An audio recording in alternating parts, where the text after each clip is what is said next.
বিধানসভায় যে ওবিসি বিল এসছে এইটা নিয়ে ভোটাভুটি হয়েছে, আপনি বিরোধিতা করেছেন, মূলত কেন? একটা অ্যামেন্ডমেন্ট নিয়ে এসেছে ওবিসির ওপরে, যেখানে রাজ্য সরকার রাজনৈতিক স্বার্থ চরিতার্থের জন্য একটা নির্দিষ্ট কমিউনিটির মানুষকে বেড়ে দেওয়ার চেষ্টা করছে, তাদেরকে ডিভিশন দেওয়ার চেষ্টা করছে। এই বিলের বিরোধিতা করেছি। সংসদীয় রীতি অনুযায়ী ভোটাভুটি একটা অপশন থাকে। আমি ওখানে ডিভিশন পেয়েছি ভোটাভুটি। সেই ভোটাভুটিতে আমরা দেখলাম অদ্ভুতভাবে তৃণমূলের একটা অংশ ভোটাভুটিতে অংশগ্রহণ না করে তারা ওয়াক আউট করলেন।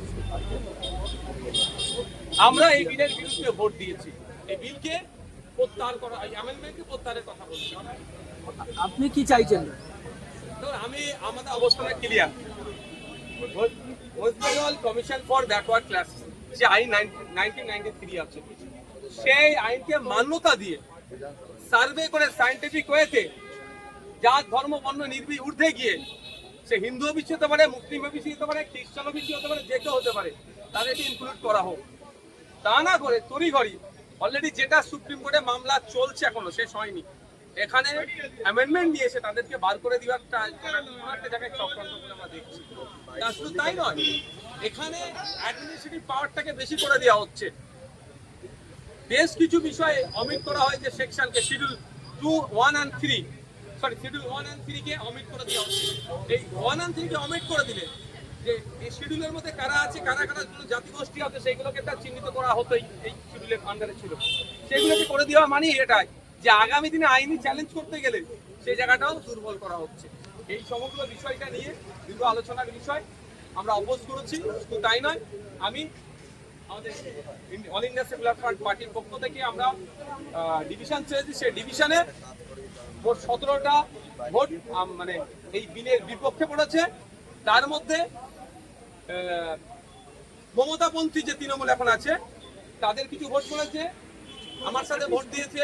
আমার পাশে ছিলেন দমকলের বিধায়ক মোস্তাফিজুর রানাদা সিপিআইএমের, কংগ্রেসের 2 জন বিধায়ক, তিনি আমাদের এই বিলের বিপক্ষে ভোট দিয়েছেন, জুলফিকার দা আর মোতাব শেখ সাহেব।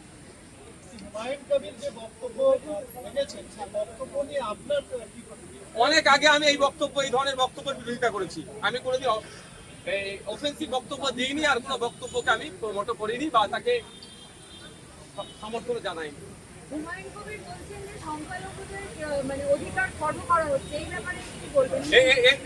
এটা দ্বিমত হওয়ার কোনো জায়গায় নাই। কিন্তু সংখ্যালঘুদের অধিকার খর্ব করা হচ্ছে মানে রাগ হচ্ছে, রাগের জ্বালা মিটাবার জন্য 4টে গরম গরম কথা বললে অধিকার ফিরে আসবে না। সায়েন্টিফিক হতে যেতে হবে, নির্দিষ্ট পরিকল্পনা করে এগোতে হবে।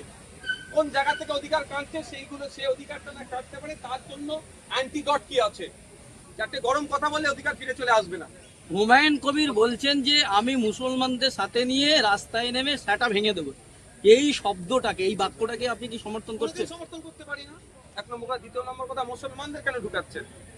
ওনার দলটা কি শুধু মুসলমানদের জন্য তৈরি আছে?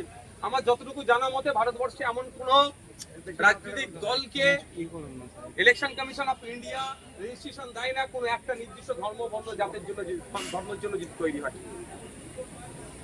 তাহলে কি একটা সম্প্রদায়কে উনি একেবারে অন্যায় কাজের দিকে উদ্বুদ্ধ করছেন? সেই মমতা ব্যানার্জির দলে তো মানে মমতা ব্যানার্জির কথা মনে পড়ে যাচ্ছে।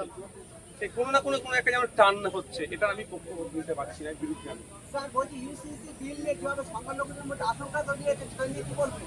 আজকে আলোচনা ছিল, আজকে ওনারা আলোচনা রাখেনি, পরবর্তীতে আলোচনা হবে।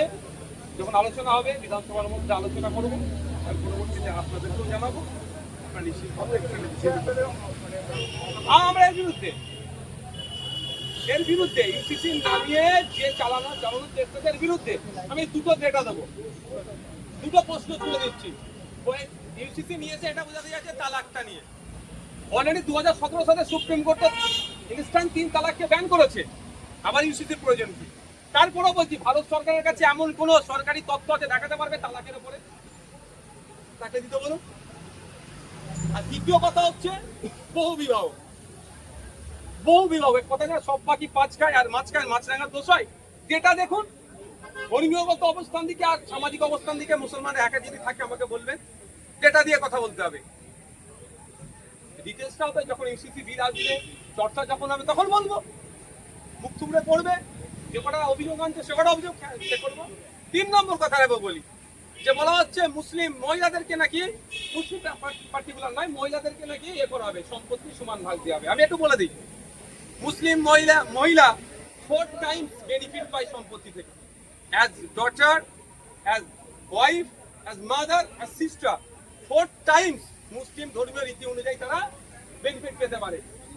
আবার তার বরঞ্চ যদি মুসলিম মহিলাদেরকে এরা স্বাবলম্বী করতে চায়, তাহলে প্রশ্ন আমি করছি, এবারের অর্থবর্ষে ক্লাস 5 মাদ্রাসা ক্লাস 9 থেকে 12 এর যে মুসলিম পরিবারের গরিব মহিলারা ইন্টেনসিভ হিসাবে যে টাকাটা পেত, সেই ফান্ড কেন জিরো করলো? এটা তো সরকারকে উত্তর দিতে হবে। সুতরাং আলোচনা আছে, আলোচনা হাউসের মধ্যে হবে, যখন বিলটা আসবে আপনারা লাইভ দেখতে পাবেন, পরবর্তী প্রশ্ন করবেন।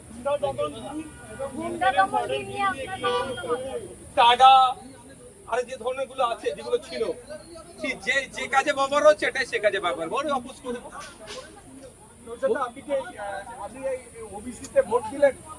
ওবিসি যে অ্যামেন্ডমেন্ট নিয়ে এসছে, অ্যামেন্ডমেন্টের বিরুদ্ধে আমি ভোট দিচ্ছি। ডিভিশনটা আমারই চাওয়া, আমি আমার পার্টির প্রতিনিধি হিসাবে এখানে আছি, অল ইন্ডিয়া সেকুলার ফ্রন্টের পক্ষ থেকে আমি আছি এখানে। আমি চেয়েছি এর বিরুদ্ধে আমি ভোট দিচ্ছি। বলছি যে হুমায়ুন কবিরের বক্তব্যের উপর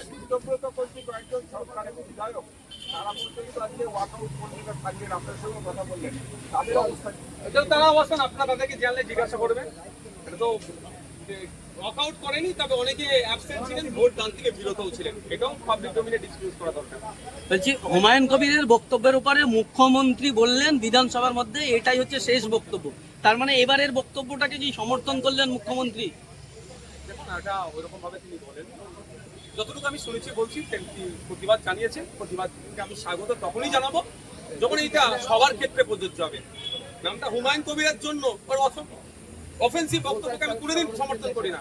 যদি হুমায়ুন কবির বলে তার জন্য এটা বিবৃতি, আর এখানে যদি হরে কৃষ্ণ বলে তার জন্য চুপ থাকলে, তাহলে মুখ্যমন্ত্রীর বক্তব্যকে সমর্থন করবো না।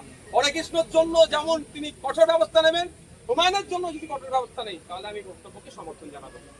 Thank you.